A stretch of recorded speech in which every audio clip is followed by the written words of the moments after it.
Hello, आइए हम लोग आज एप्लीकेशन ऑफ गॉस थ्योरम का अंतिम पार्ट पढ़ाई करते हैं। क्लियर है गाइस?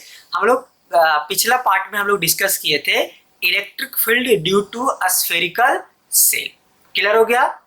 और आपको एक बात और याद दिला देते हैं, उसमें थोड़ा सा पॉइंट आपको हम बोले थे कि एक कंडक्टिंग स्फीयर होता है और एक नॉन कंडक्टिंग स्फीयर होता है। दोनों चार्ज है, ध्यान में रखना, बट एक कंडक्टिंग है और दूसरा नॉन कंडक्टिंग है। तो कंडक्टिंग स्फीयर का जो एप्लीकेशन है वह स्फेरिकल सेल की तरह है।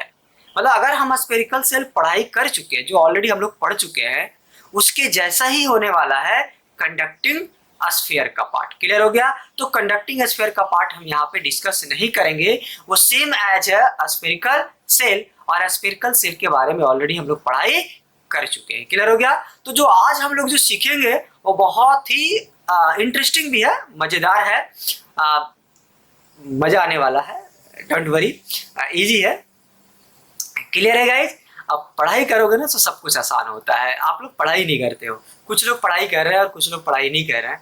तो हम बोलना चाह रहे हैं आपको कि यार पढ़ो बहुत। जो लॉकडाउन है ये सबके लिए आया है, लेकिन इसी लॉकडाउन में कुछ लोग बहुत आगे निकल जाएंगे और कुछ लोग बहुत पीछे रह जाएंगे। क्लियर है ना? तो आपको सिलेक्शन करना है कि आपको आगे निकलना है कि पीछे रहना है।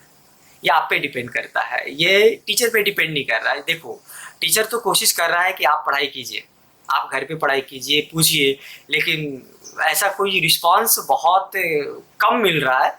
कम मिलने का मतलब है कि कुछ लोग नो डाउट सीरियस होकर पढ़ाई कर रहे हैं, लेकिन कुछ लोग अभी तक भी नहीं समझ पा रहे हैं कि लॉकडाउन के कारण कोचिंग और संस्थान बहुत मुश्किल है कि ये खुल पाए। हो सकता है खुले, खुलेगा तो बहुत अच्छी बात है, लेकिन अगर नहीं खुले तो क्या होगा ये आप ये बताइए। इसलिए हम आपको एक दिन और बोले थे कि आप डिपेंडेंसी मत बनाइए, अभी ऑफलाइन पे जो है डिपेंडेंसी मत बनाइए, अभी आप ऑनलाइन पे डिपेंडेंसी बनाइए अपने आप को और पढ़ाई कीजिए। जो समझ में नहीं आया ना, बेशक आप पूछिए। क्लियर होगा ना? आपको आगे बढ़ना है। सीरियस लोग हमेशा इंतजार नहीं करते किसी का, समय किसी का इंतजार नहीं करता। इसी लॉकडाउन में बहुत लोग को पता 95% आएगा, लेकिन इसी लॉकडाउन में बहुत लोग फेल करेंगे, और जो 95% आएगा वो किसी का जिम्मेदार नहीं मानेंगे, लेकिन जो फेल करेंगे वो जिम्मेदार मानेंगे कि ये लॉकडाउन के कारण हम फेल हो गए। तो आप अपने आप को ऐसा क्यों लाना चाहते हैं?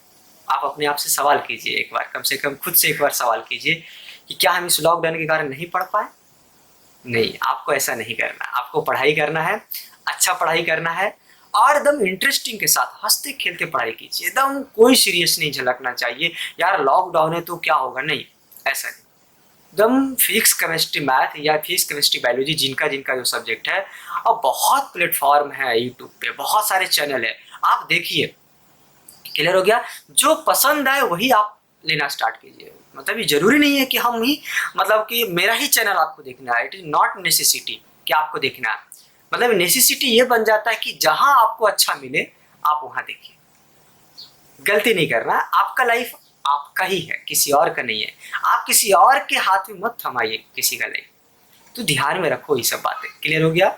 बहुत जरूरी है यार पढ़ाई करना। पढ़ाई से आदमी सिविलाइज्ड होता है। आप कुछ कर पाइएगा, ऐसे कहाँ जाइएगा।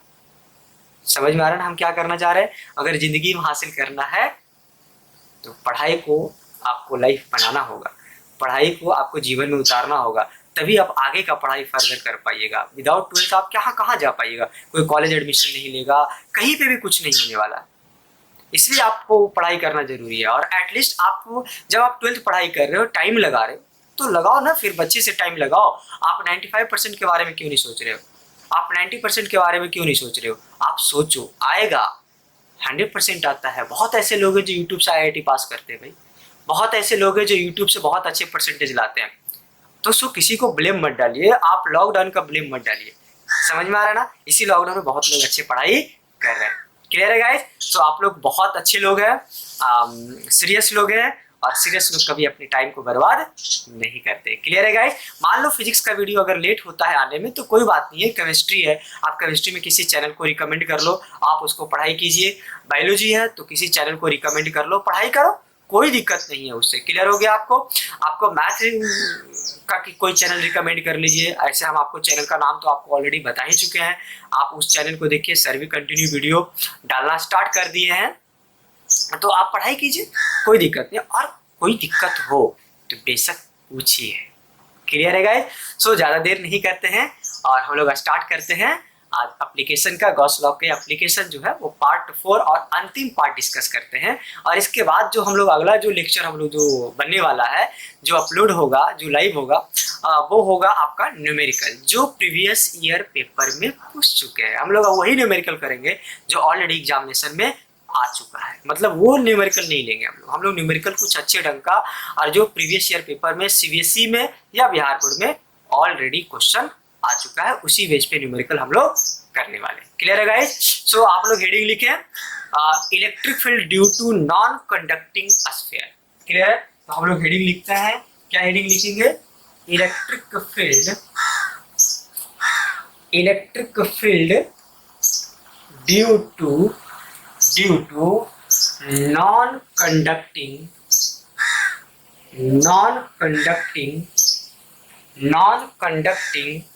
समझ में आ रहा ना? अच्छा ये ऊपर नहीं दिख रहा। ओ अच्छा, क्या लिखेंगे हम लोग? देखो एक बार फिर से हेडिंग लिखो, इलेक्ट्रिक फील्ड ड्यू टू, हम यहाँ पे हेडिंग लिख देते हैं, electric field due to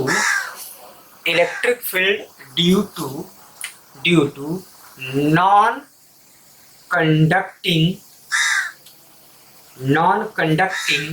sphere. अच्छा एक चीज चलो समझा देते हैं, कंडक्टिंग और नॉन कंडक्टिंग में क्या फर्क होता है समझो। कंडक्टिंग और नॉन कंडक्टिंग में क्या फर्क होता है समझो। देखो अगर कोई स्फीयर कंडक्टिंग, समझना, कोई स्फीयर अगर कंडक्टिंग है तो जो चार्ज होगा वो सरफेस पे होगा, वाटर सरफेस में, इस तरह से ध्यान में रखेंगे। और अंदर इलेक्ट्रिक फील्ड 0 होता है। हम किसकी बात कर रहे हैं? ये कंडक्टिंग की बात की, ये कंडक्टिंग की बात की। कंडक्टिंग में जो चार्ज होता है वो वाटर सरफेस पे होता है और अंदर इलेक्ट्रिक फील्ड 0 होता है। समझ में आ रहा है? लेकिन अगर मान लो ये नॉन कंडक्टिंग है तो चार्ज अंदर भी होगा, दिख रहा इस तरह से। अब ये इसको हम लोग बोलते हैं नॉन कंडक्टिंग।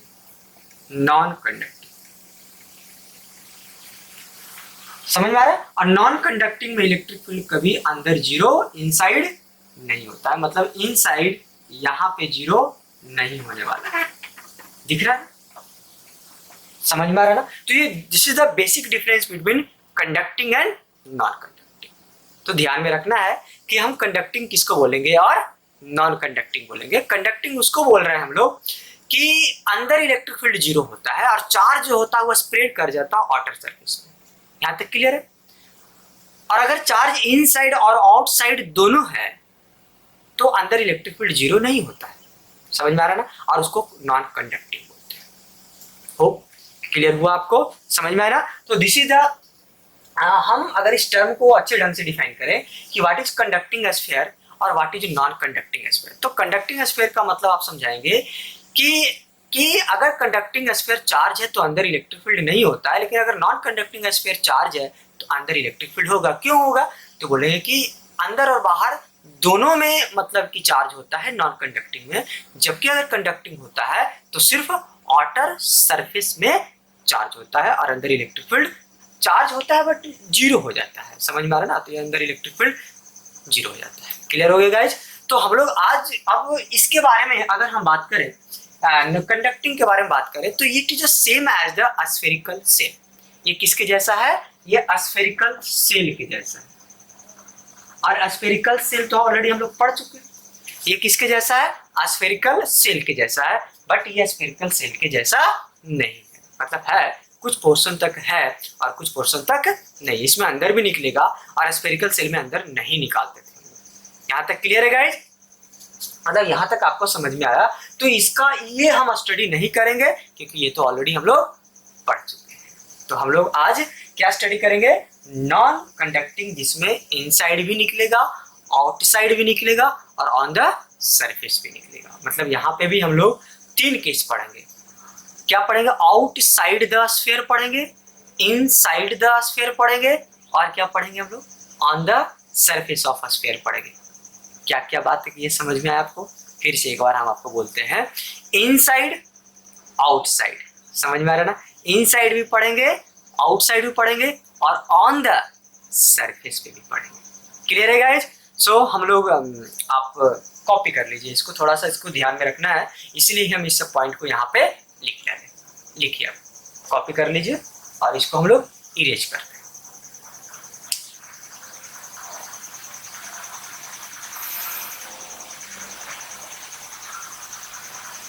चलो देखिए, हम लोग समझिए, तो हम इसको इरेज कर रहे हैं और एक बड़ा अच्छा सा फिगर बनाते हैं हम लोग। बड़ा सिंपल है और आप लोग फिगर बनाना सीखिएगा। इलेक्ट्रोस्टैटिक अभी समाप्त नहीं हुआ है। इसके बाद हम लोग न्यूमेरिकल आपको जो बोले हम उसको वो पढ़ेंगे, और इसके बाद पोटेंशियल हम लोग डिस्कस करेंगे, और पोटेंशियल के बाद फिर हम लोग कैपेसिटर पे आने वाले हैं। क्लियर हो गया हम लोग का?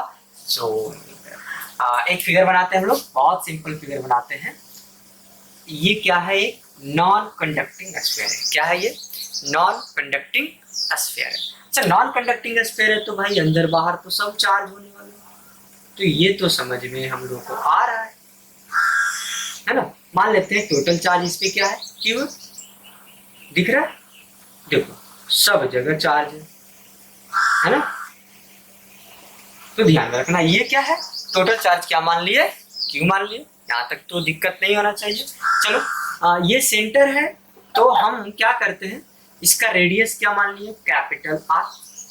इसका रेडियस क्या मान लिए, कैपिटल आर मान लिए। किसका, स्फीयर का रेडियस क्या मान लिए, कैपिटल आर मान लिए। अब देखो इसमें भी तीन पॉसिबिलिटी बन रहा है, तीन पॉसिबिलिटी बन रहा है कि इस स्फीयर के कारण पॉइंट पी, कोई पॉइंट पी ले लेंगे बाहर, यहां से लेके यहां तक का डिस्टेंस क्या मान लेंगे, आर मान लेंगे। मतलब कहने का मतलब है कि यहाँ पे भी गॉसियन सरफेस हम लोग लेने वाले। तो एक मान लो एक इससे पॉइंट बाहर है, और मान लो कोई पॉइंट यहाँ पे है इसके सरफेस पे, और हो सकता है कोई पॉइंट इनसाइड। मतलब कहने का मतलब है कि थ्री पॉसिबिलिटी यहाँ पे भी एराइज होने वाला है, outside the sphere, on the surface of sphere, और इनसाइड द स्फीयर। मतलब कितना पॉइंट एराइज करेंगे हम लोग, तीन पॉइंट यहाँ पे आने वाला है। देखो एक आउटसाइड होगा, एक कहाँ पे होने वाला है, ऑन द सरफेस पे होगा, और एक कहाँ होगा, इनसाइड में होगा। तीन, कितना पॉइंट लेंगे, तीन पॉइंट लेंगे। मान लो पहला अगर पॉसिबिलिटी देखें, थ्री पॉसिबिलिटी एराइज करेगा। पहला अगर लिखेंगे तो small r is greater than R, ये फर्स्ट पॉसिबिलिटी है। Small r is greater than R. Small r is greater than R का मतलब क्या समझ रहे हो, कि स्मॉल आर जो है वो बहुत बड़ा है कैपिटल आर से। स्मॉल आर बहुत बड़ा है कैपिटल आर से। इसका मतलब इसके बारे में क्या लिख सकते हैं, आउट साइड द स्फीयर। कहाँ पे है ये, आउटसाइड द स्फीयर की हम लोग बात करेंगे। क्लियर है यहाँ तक, आउटसाइड द स्फीयर। अगर हम दूसरा पॉसिबिलिटी की बात करें, r equal to capital R है ना, देखो r equal to capital R, मतलब पॉइंट कहाँ है, on the surface of a sphere, on the surface of a sphere। आगे समझ में, on the surface of a sphere है। क्लियर हो गया हम लोग का। अब अगर तीसरा पॉसिबिलिटी की बात करें तो r is less than r, मतलब ये कहाँ है, inside the sphere। तो ध्यान में रखेंगे तीन पॉसिबिलिटी एराइज हो गया।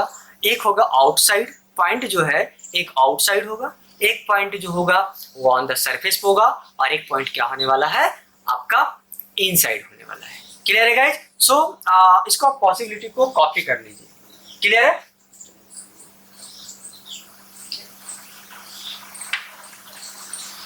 कॉपी करो इसको।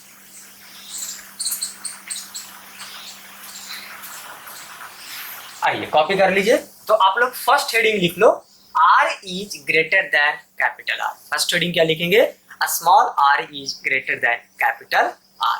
तो आप हम लोग क्या करेंगे, फर्स्ट पॉसिबिलिटी पढ़ेंगे, और फर्स्ट पॉसिबिलिटी क्या है कि small r is greater than capital R। Small r is greater than capital R।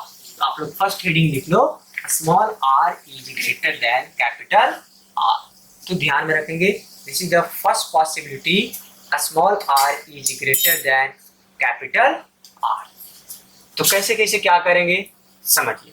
आपको पता है कि हम जब स्फीयर की बात कर रहे हैं, ये जब हम इलेक्ट्रिक फील्ड निकालने की बात कर रहे हैं, तो हमें एक सेलेक्ट करते हैं गॉसियन सरफेस, और गॉसियन सरफेस ऐसा हो जिसका एरिया आपको पता हो, ऐसा ही सेलेक्ट करना है, नहीं तो इंटीग्रेशन का पार्ट बन जाएगा, और वो इंटीग्रेशन का अगर पार्ट बन गया तो आप सॉल्व नहीं कर पाओगे। तो उतना तो कॉम्प्लिकेटेड हम लोग को है नहीं 12th में, बहुत आसान है।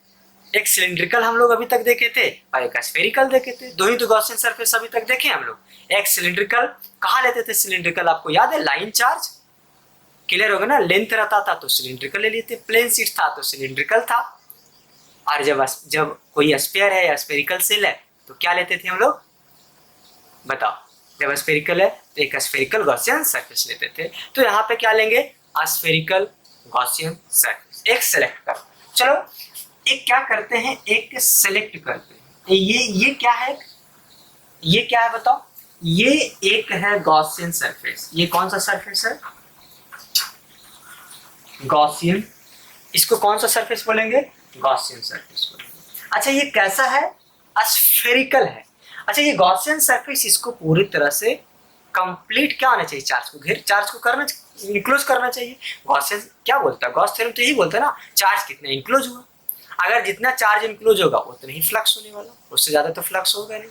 समझ में आ रहा है कि नहीं आ रहा है। तो यहाँ पे भी तो बात कर रहे हैं। तो ये गॉसियन सरफेस ले लिए जो कैसा है, वो कैसा है, ये गॉसियन सरफेस लिए जो एक स्फेरिकल गॉसियन सरफेस है, जो इस स्फीयर को इनक्लोज कर लिया। यहाँ तक समझ में आ रहा। अब क्या करते हैं, एक पॉइंट यहाँ पे हम P ले लेते हैं, एक पॉइंट क्या ले लेते हैं, P, क्लियर होगा।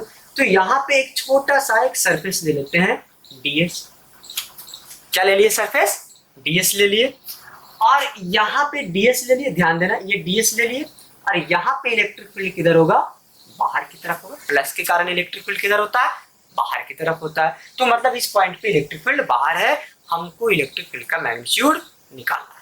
क्या बोल रहे हैं, समझ में आ रहा है आपको, हमको इलेक्ट्रिक फील्ड का मैग्नीट्यूड निकालना है, बाहर की तरफ निकालना है। चलो निकालेंगे, सिंपल है। DS यहाँ ले लिए, तो क्या करेंगे, आपको पता है कि पॉइंट यहां से लेके यहां तक, ये दिख रहा है, ये दिख रहा है ना, ये जो डिस्टेंस है स्फेरिकल का, सेंटर से लेके ये स्मॉल है, सेंटर से लेके P तक का डिस्टेंस क्या ले लिए हम लोग, क्या ले लिए, R ले लिए। यहां तक समझ में आया ना। R क्या, स्मॉल r क्या है, तो गॉसियन सरफेस से सेंटर के बीच का दूरी को R बोल रहे, बीच के डिस्टेंस को R बोल रहे। क्लियर हो गया हम लोग का। तो अब हम लोग क्या कर सकते हैं, गॉस थ्योरम अप्लाई कर सकते हैं। चलो देखो कैसे अप्लाई करते हैं, बहुत सिंपल है। आप लिखोगे अप्लाई गॉस थ्योरम। अब अप्लाई गॉस थ्योरम में क्या करते थे, याद है, इंटीग्रेशन, यहाँ पे क्लोज सरफेस होता था, इसको क्या पढ़ेंगे, इंटीग्रेशन ओवर क्लोज सरफेस, क्या होता था, E डॉट DS, याद है, बराबर क्या लिख सकते थे यहाँ पे, Q इन, अब आई क्या चीज, एप्सिलॉन नॉट। अब देखो अगर याद करो तो EDS cos 0 डिग्री है ना, सेम डायरेक्शन में, दोनों का एरिया वेक्टर और ये दोनों सेम है, तो सेम है, तो क्या हो जाएगा, Q इन, एंगल कितना हो जाएगा 0 डिग्री। तो टेंशन लेने की कोई जरूरत नहीं है, यहाँ पे कितना हो जाएगा 1, तो क्या बचा अंदर, EDS बराबर क्या हो गया, Q इन, आप आई क्या चीज, एप्सिलॉन नॉट। समझ में आ रहा है, क्लियर हो गया हम लोग का। अब देखो ध्यान से समझते जाना, यहाँ तक क्लियर है ना। चलो इसको हम यहाँ पे ले लें, ये ध्यान रख, ये तो कांस्टेंट है तो ई को बाहर निकाल दो, तो ई बाहर निकलेगा तो ये क्या बचेगा, DS। अब ये बताओ टोटल चार्ज ये कितना इंक्लोज किया, तुम सोचो ये गॉसियन सरफेस कितना इंक्लोज किया, तो ये गॉसियन सरफेस कितना इंक्लोज कर किया, Q इंक्लोज किया। समझ में आ रहा है ना, ये गॉसियन सरफेस कितना इंक्लोज कर रहा है भाई, तो टोटल कितना है स्फीयर का चार्ज, Q है, तो टोटल यहाँ पे चार्ज क्या चीज होगा, टोटल चार्ज Q है, अब आई क्या चीज, एप्सिलॉन नॉट। अब ये बताओ ये एरिया, इस का एरिया तो तुमको पता है ना, गॉसियन सरफेस का एरिया क्या है, स्फेरिकल, तो क्या बोलोगे 4 पाई, और गॉसियन सरफेस, तो गॉसियन सरफेस का डिस्टेंस कितना दिया, रेडियस कितना है, स्मॉल r, तो 4 पाई स्मॉल r। ध्यान रखेंगे कैपिटल R नहीं लिखना है, हम लोग गॉसियन सरफेस के, जो गॉसियन सरफेस का जो एरिया उसको लिखा जाता है, ध्यान में रखना है इस चीज को। बहुत बार लोग गलती कर देते हैं, गलती नहीं करेंगे। आप जो गॉसियन सरफेस सेलेक्ट किए हैं उसी का एरिया लिखना है आपको DS में, और उसका एरिया कितना है तो देखो यहां से लेके यहां तक कितना रेडियस है, स्मॉल आर। तो हम क्या कर दिए, 4 पाई स्मॉल आर का स्क्वायर बराबर क्या कर दिए, क्यू बाई एप्सिलॉन नॉट। तो ई बराबर क्या हो गया बताओ, ई बराबर हो गया Q by 4 pi small r, हो गया कि नहीं। इसको ऐसे लिख दो, Q by 4 pi epsilon nought R square. होगा या नहीं होगा बताओ, क्लियर है कि नहीं। तो ई बराबर क्या निकला, Q by 4 pi epsilon nought R square, and this is the answer. यही तो इलेक्ट्रिक फील्ड निकालना था, यही होगा ना। क्लियर हुआ या नहीं हुआ, बहुत सिंपल है। तो देखो अगेन एक बार समझ लो कैसे किए। हम लोग कौन सा थ्योरम अप्लाई किए, गॉस थ्योरम अप्लाई किए। तो integration of E dot T S बराबर Q in by epsilon not. आपको पता है कि एंगल जीरो है, एरिया वेक्टर दोनों देख लो ध्यान से आप। क्लियर हो गया है ना, इसी डायरेक्शन में, तो जीरो ले लिए हम लोग। क्लियर हो गया, तो कॉस जीरो 1 होता है। तो E integration of E D S आया। अब ई डी एस बराबर क्या लिखे, Q in by epsilon not लिखे। ई किधर आ जाएगा, बाहर आ जाएगा, तो बचा ये। और ये देखो ये किसका एरिया, तो ये है गॉसियन सरफेस का एरिया। ये यहाँ पे गलती नहीं करेंगे, यहाँ पे मैक्सिमम लोग गलती कर देता है, लेकिन यहाँ पे गलती आप नहीं करेंगे। आप समझदार हैं और आप पढ़ाई करते हैं, इसीलिए आप गलती नहीं करेंगे। क्लियर हो गया। अधूरा नॉलेज बहुत डेंजरस होता है, तो अधूरा नॉलेज नहीं रखना, कंप्लीट नॉलेज रखना। तो यहाँ पे ये किसका एरिया है, तो हमेशा आपको याद रखना है गॉसियन सरफेस का एरिया। गॉसियन सरफेस यहाँ पे क्या है, स्फेरिकल है, तो उसका एरिया क्या होगा, 4 पाई आर स्क्वायर। तो ये बराबर निकल गया ना, 4 pi epsilon nought R square. Clear है कि नहीं है, कॉपी करो इसको।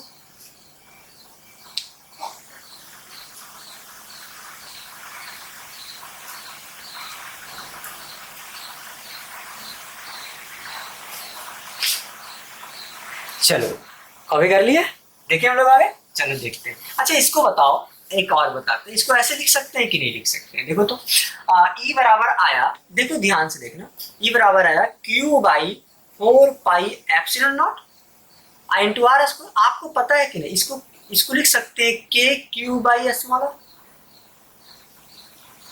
अरे भाई के को क्या लिख सकते हो, देखो तुम के को नहीं लिख सकते हैं, 1 बाई 4 पाई एप्सिलॉन नॉट लिख सकते हैं ना। तो हम लिख दिए कि याद करना आसान होता है।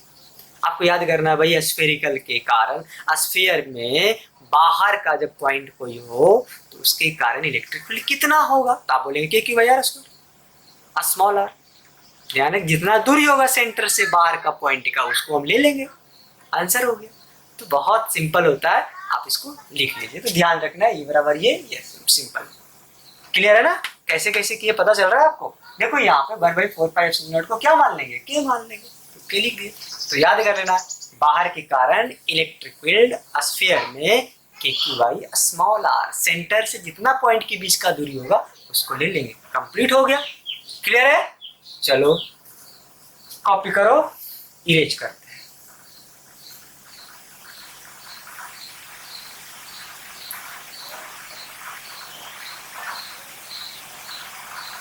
अगर नहीं किया तो वीडियो पॉज करके देख लेना। क्लियर है, आगे देखते हैं हम लोग। आज सेकेंड पॉसिबिलिटी लिखते हैं। कौन सा पॉसिबिलिटी की बात करेंगे हम लोग, सेकेंड केस की हम लोग बात। सेकेंड केस क्या है बताओ, सेकेंड केस क्या है, सेकेंड केस की हम बात करेंगे। तो सेकेंड केस की बात करेंगे, सेकेंड क्या है, small r equal to capital R. दोनों अब बताओ वही पॉइंट कहाँ पे आ गया, सोच के बताओ। यही पॉइंट यहाँ तक आ गया, आया ना, ये पॉइंट कहाँ तक आ चुका है, यहाँ तक आ चुका है। तो ये स्मॉल आर किसके बराबर हो चुका है, कैपिटल आर। क्या बोल रहे हैं, समझ में आ रहा है। हम बोल रहे हैं ये पॉइंट जो पी है वो कहाँ पे आ चुका है, यहाँ पे आ चुका है। ये पॉइंट यहाँ पे आ चुका है, मतलब स्मॉल आर किसके बराबर हो चुका है, कैपिटल आर के बराबर हो चुका है। तो बताओ हम कहाँ पे चेंजिंग कर सकते हैं, बताओ। हम तो प्रोसेस वही अपनाएंगे सेम जैसा। इलेक्ट्रिक फील्ड क्या आया था बताओ, के क्यू, अब भाई क्या चीज है, स्मॉल आर। अब ये पॉइंट कहाँ था, जब यहाँ पे था तब आया था। अच्छा ये पॉइंट जब यहाँ पे आ जाए, ये पॉइंट जब यहाँ पे आ जाए, बात तो बराबर ही होगी ना। क्या दिक्कत है, बस चेंजिंग कहाँ पे होगा, स्मॉल आर के जगह पे कैपिटल आर होगा, बाकी तो प्रोसेस सेम ही होगा। तो बाकी हम क्यों करें उतना, हम तो ऑलरेडी कर चुके हैं ना। मतलब यहाँ पे करेंगे क्या, कुछ नहीं करना है भाई, बहुत आसान है। कि क्यू इस स्मॉल आर की जगह पे क्या पुट कर देंगे, कैपिटल आर का square. This is the answer. क्या किए समझ में आया ना? बहुत सिंपल है, ध्यान देना क्या किए हम, क्या किए यहाँ पे। थोड़ा सा केयर करो, केयर करना जरूरी है कि ये जो पॉइंट है ये बाहर की तरफ था स्मॉल आर। अब वो पॉइंट घसकते बाहर से घसकते घसकते कहाँ पे आ गया?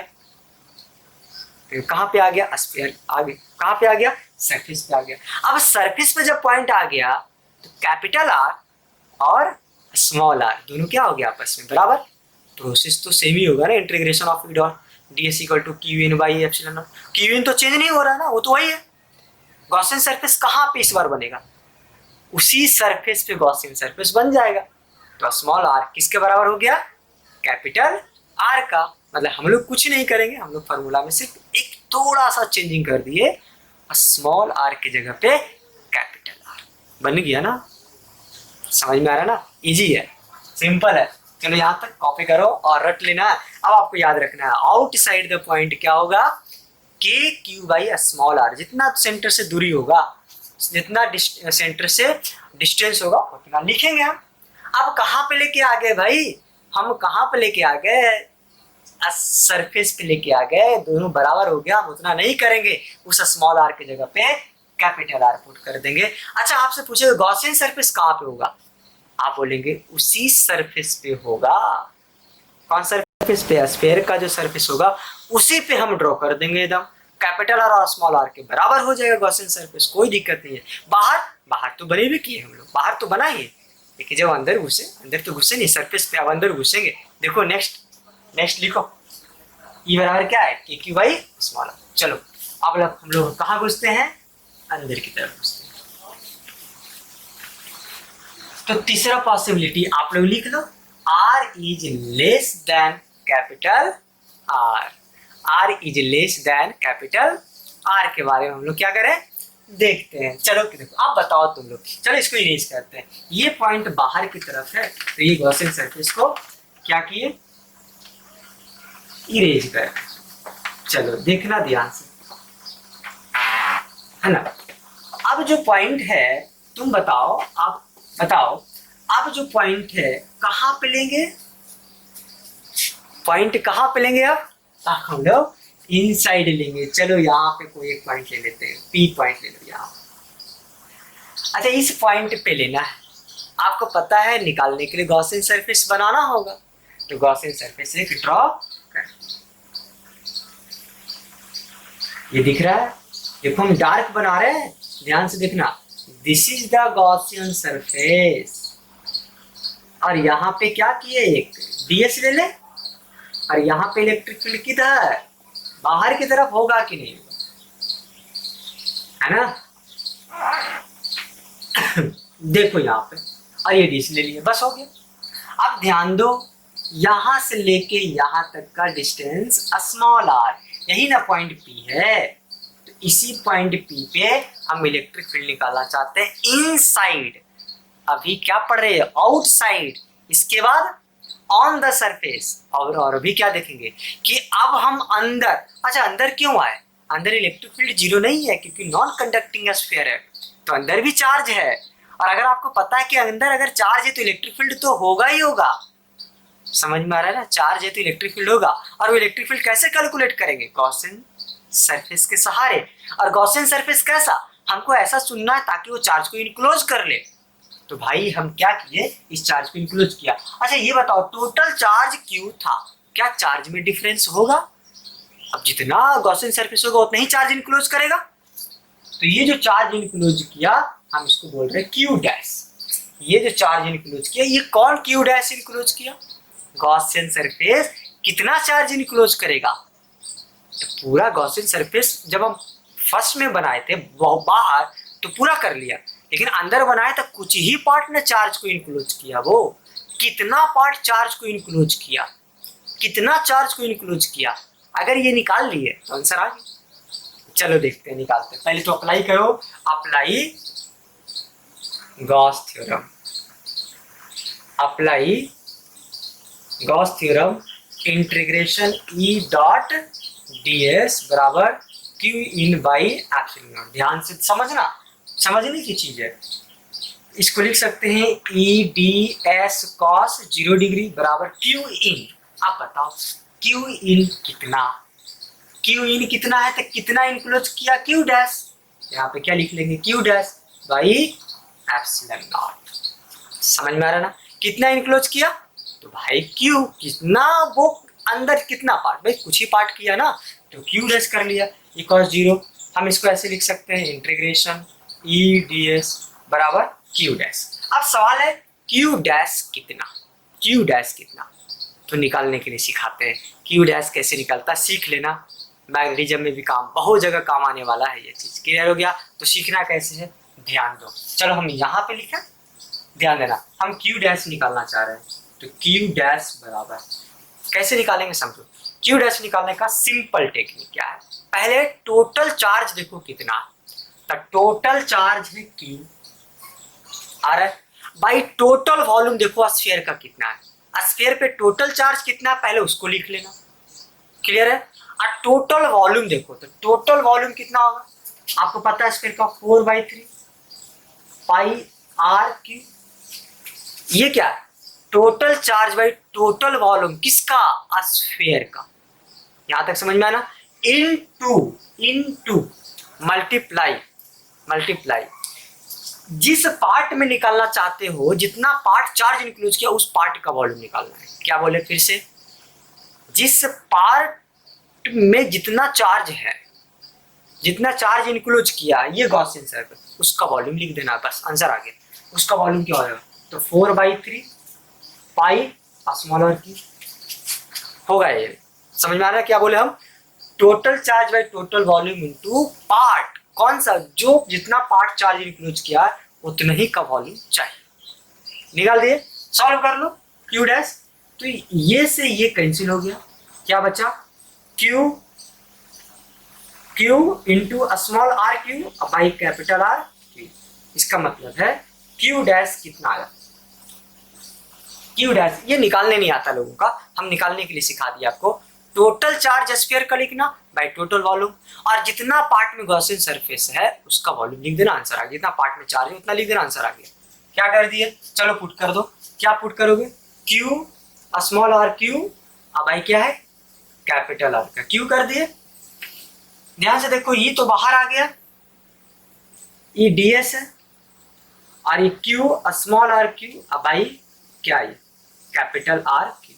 अब बताओ, ये बताओ ये डीएस कितना, तो ये तो गॉसियन सरफेस है ना, ये गॉसियन सरफेस का होता है एरिया, और ये कितना है तो आप बोलेंगे 4 पाई स्मॉल आर का स्क्वायर बराबर क्यू, अब बाई इतना।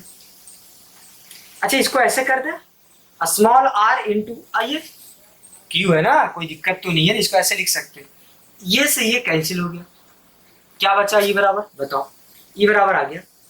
अच्छा एक मिनट, यहाँ पे एप्सिलॉन नॉट नहीं लिखे, यहाँ पे एप्सिलॉन नॉट होगा, यहाँ पे क्या होगा एप्सिलॉन नॉट, और यहाँ पे क्या होगा एप्सिलॉन नॉट होगा ना, देखो ये एप्सिलॉन नॉट छोड़ना नहीं है ना, तो क्या हो जाएगा, हम लिख सकते हैं Q R by 4 pi epsilon not I into क्या चीज आर क्यू। देख लो ध्यान से, होगा कि नहीं होगा, ये बराबर क्या हो गया Q R by 4 pi epsilon nought into R. आया समझ में, मतलब अगर ये कंडक्टिंग होता तो अंदर जीरो, अंदर मतलब अंदर निकालने की कोई जरूरत नहीं पड़ता है, लेकिन ये कंडक्टिंग नहीं है, ये क्या चीज है नॉन कंडक्टिंग चार्ज है, और इसीलिए अंदर भी इलेक्ट्रिक फील्ड होगा, और कितना होगा देखो ध्यान से Q into small r by 4 pi epsilon nought into capital R का Q। तो this is the electric field due to क्या चीज नॉन कंडक्टिंग स्फीयर इनसाइड, मतलब हम आउटसाइड की बात नहीं किए। कैसे बात किए, तो मेन प्राइमरी चीज था Q डैश निकालना, अगर Q डैश पता हो जाता तो आंसर आ गया, और वो Q डैश कितना निकाल कैसे निकाले आपको ऑलरेडी हम समझा चुके हैं। तो एक बार इसको वीडियो को बार बार देखना है, कुछ कट करेंगे, आर क्यू को देखो कैसे लिखे, क्लियर है कि नहीं। तो this is the all about of electric field due to non conducting sphere. तो this is the end of application of Gauss theorem. Clear हो गया? तो ये लास्ट पार्ट था हम लोग का गॉस थ्योरम के एप्लीकेशन का। अब हम लोग क्या देखने वाले हैं, इसके आगे क्या देखेंगे, इलेक्ट्रिक फील्ड, क्या देखने वाले हैं, प्रीवियस ईयर क्वेश्चन पेपर। अगला वीडियो मिस नहीं करना है। ये तो थ्योरेटिकल पार्ट है, न्यूमेरिकल पार्ट में हम लोग कुछ क्वेश्चन करेंगे। ध्यान में ये रखना है, क्वेश्चन आपको डाउनलोड करके सामने रखना है। अगर हो सके तो आपको प्रिंट करवा लीजिएगा। क्लियर है गाइज? अगर हो सके तो आप प्रिंट करवा लीजिएगा क्वेश्चन को, हम आपको डिस्क्रिप्शन बॉक्स में दे देंगे लिंक, आप डाउनलोड करके रख लेंगे तो हमें आसानी होगा। और अगर आप डाउनलोड नहीं करते हैं तो लिख लो, 8 से 10 क्वेश्चन होंगे आई थिंक, और आप उसको 1 बाय 1 करके लिख लेंगे, और जब हम आपको बताएंगे तो आपको समझ में ज़्यादा आएगा। क्लियर हो गया? कुछ बहुत अच्छे क्वेश्चन हैं जो सीबीएसई में पूछे जा चुके हैं, बड़ा मज़ा भी आएगा। क्लियर है गाइज? तो तब तक के लिए आप पढ़ाई करते रहिए। क्लियर है? Okay, bye bye.